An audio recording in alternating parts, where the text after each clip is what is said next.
Welcome back, 365 Sports. Our good friend Angelique Chengelis joins us now, Detroit Free Press. She's covered Michigan for a very long time. She's one of the best, if not the best, on that beat, and that's why we get her every time we need to talk Michigan in the Big Ten for this show. Angelique, this is a game without a lot of intrigue to it because of Iowa's offense and their lack of offense. Where is the excitement in this game for fans, other than if you're a Michigan fan, them winning the Big Ten and then getting to the college football playoff? Yeah, I think that's pretty much it. I mean, I think it's Michigan fans wanting to win the third straight title and having Jim Harbaugh back on the sideline. That's been sort of the big storyline since he was suspended the last three regular season games, wasn't on the field for the Ohio State game last week, which was kind of surreal. But I think that's been, that's what Michigan fans want to see. They want to see them beat Iowa, obviously, and secure a number 1 or number 2 ranking in the college football playoff and find out where they're going on Sunday. But yeah, I mean, to your point, the Iowa offense is just not very intriguing and it's not very interesting. And it's going to be one of these defensive games that, if you like defense, I do. I'm really interested in seeing both of the defenses on Saturday night. Angelique, what was the game like last week there with Michigan able to fend off Ohio State, obviously put themselves in this position? A lot of heat going into that one. Pretty good contest. What were your thoughts coming out of it? Yeah, I thought it was a really good game. And Sharon Moore did a very nice job as the acting head coach again. I mean, he won the last 3 games as the acting head coach. And, I think that probably bodes well for his future at Michigan and whether his, this upcoming contract, whatever's going on with Jim Harbaugh, will they make him the acting head coach? I mean, pardon me, the head coach in waiting. I think that's something that people are thinking is probably likely for Sharon Moore. But yeah, I mean, it was a very tight contest. I mean, Ohio State had the ball at the end, and I really thought they were going to go down the field and score. And Michigan's defense came up big. And, a guy I've talked about all season is Jalen Harrell. I mean, he's a disruptive force. And I think Harbaugh called him a tone setter. And he's the one who got in McCord's face and disrupted him and caused that interception that Rod Moore caught for to seal the win. So, yeah, I mean, it was a very close game. I mean, a little different than the previous 2 wins against Ohio State, but it was everything they needed, and it was magical again for the fans. They stormed the field just like they did 2 years ago when they snapped the 8-game losing streak. So they certainly enjoyed it. Back to Sharon Moore for a second.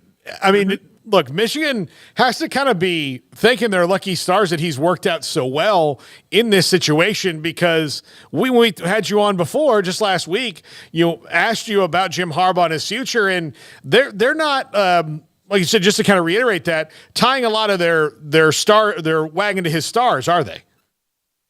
Well, I mean, I think a lot of Michigan fans really want to see this extension for Jim Harbaugh. I mean, and it was on the table. It was getting close to happening the week that all the Connor Stallions and the sign stealing stuff broke, and then it was temporarily withdrawn. And I think that I think the Michigan administrators people have to start looking at, well, what is coming? I mean, there is the outstanding NCAA investigation from the 2021 violations that they got the draft of the notice of allegations in January, and I expect that the NOA will come soon.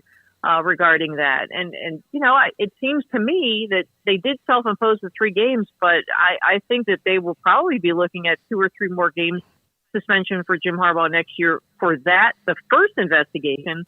And then with this latest sign stealing investigation, who knows how long it's going to take the NCAA to get through this. We all know that it's very deliberate, kind of a glacial pace, but you already have one coach fired in Chris Partridge. And what we reported is that he was, encouraging players not to be honest with the investigators, and that's a level 1 violation. And under the new head coach responsibility rule that the NCAA amended earlier this year, Harbaugh is responsible for this. So I think that there's a lot of trying to figure out what is coming from the NCAA, how that will damage Jim Harbaugh in terms of games suspended. And, I think that's probably part of the holdup here in terms of where this contract is. I just asked this as somebody that doesn't know what the mood is like up there, which is part of why we're obviously having you on. But that always kind of looming NFL threat with Jim Harbaugh, kind of that side ramp that he always seems to have, is that at all in people's minds right now as a possibility because of all the things that are going on currently? Sure it is. And there are going to be quite a few. There are already some NFL jobs there, and there are going to be more. And, it's dependent on whether an NFL team wants Jim Harbaugh. I mean, and I always bring this up that he's going to turn 60 in December, which, he is a young 60, but, you do see this league is getting younger and younger in their head coaches. I've got to believe there will be a team with some interest. There has been these last 2 years. The Vikings, he went for the interview in 2022, and then earlier this year, the Broncos. So I think that is something that Michigan fans are concerned about. And I think when they're looking at this contract, when both sides are negotiating, I've got to believe that something that Michigan wants in that contract is a promise, an assurance that the NFL interest is done, finito. And, that's going to be really interesting to see how that plays out. But I've always thought the NFL is in play with Harbaugh. And a couple of years ago, he did talk about wanting to win a Super Bowl. I don't think that dream has been extinguished, but maybe he wants to see where this season goes. And then maybe if he gets that national championship trophy, maybe he's even more appealing to an NFL team. Angelique, you've covered the Big Ten. This is the last 3 days that the Big Ten West will ever exist. Once the game's over, the Big Ten West is done, and it's now the essentially the giant 18-team league, and things will have to change. For someone who's covered, especially the other side of that conference, how do you see the teams like Iowa, Minnesota? Wisconsin's already has by bringing in Phil Longo and changing up their offense, changing to the new world, because Iowa will not be able to do this again with the schedule that they will have.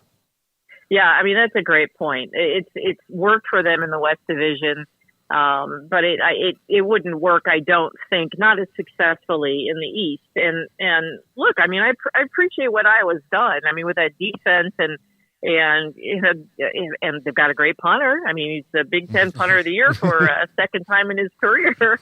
But yeah, you've got to have some sense of an offense, and maybe it would have been better if Cade McNamara hadn't been hurt. They lost a couple tight ends. Eric All, the other Michigan transfer, they lost a second tight end too. So they have been behind it a little bit because of injuries, but they're obviously made a change with their offensive coordinator, Ferentz's son, and maybe that will give this offense a little boost of energy or something that it's lacked, because it won't make it in the East. That's a really great point. And I wonder where they would finish in the current setup right now if they were in the East.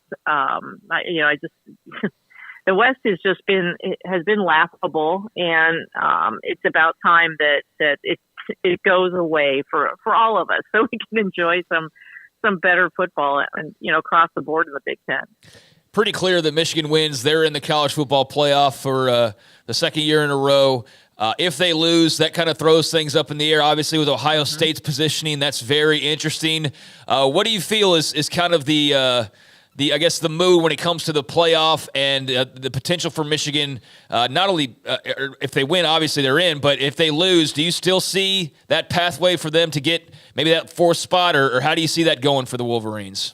Well, I don't see it. I think that they would be out if they lose this game. And I'm not sure if it would be a close loss, if the committee would look at that.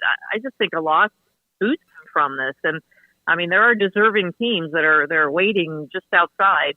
And so I think that's another thing that Michigan fans, I don't think they're taking Iowa lightly. I think they're taking the offense lightly. But this defense is for real. And turnovers can certainly make a game much more interesting. So I do think this is, what did Blake Corum say earlier this year? It's championship or bust. And I think that's the approach to this game, because if they don't, I think it's a bust then. I just don't see them getting in. Angelique, with going back to Ohio State, I want to talk about them last week. Ryan Day is 1-3 against Michigan.